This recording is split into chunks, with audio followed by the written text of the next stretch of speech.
Towns, no matter how big or how small, are always divided into sections. Chicago is no different. There's downtown Chicago, the party areas, the boring areas, the fancy areas, the not so fancy areas, the places you want to see, the places that many people try to avoid, and so on. I live in the Portage Park district of Chicago, a mellow, comfortable, not so highly noted area of the second city.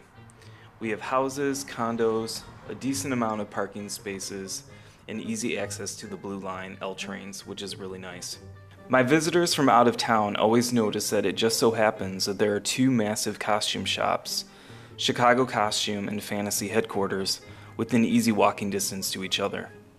They wonder if there is some freaky eyes wide shut cult that has get-togethers in the back alleys, or if perhaps there are a ton of strippers in the area. It's true that the erotic Admiral Theater isn't too terribly far away, but there isn't any data pointing towards a huge demographic of exotic dancers running around Portage Park. Every city has areas that are known for having a concentration of churches or liquor stores or restaurants or whatever, but costumes? Why? What's the deal with the two massive costume shops in my part of the city? Does Portage Park have something to hide?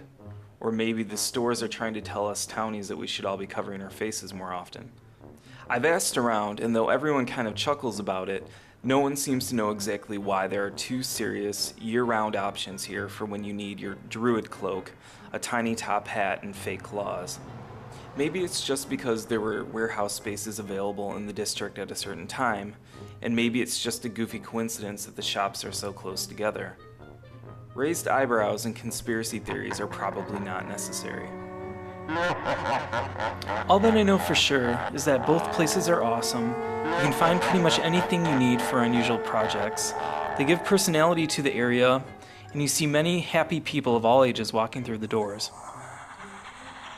Definitive answers are elusive regarding the high availability of rubber werewolf disguises for the area's residents. But if you need to transform yourself into a giant ketchup bottle in the middle of April for some reason, you know which part of town to go to.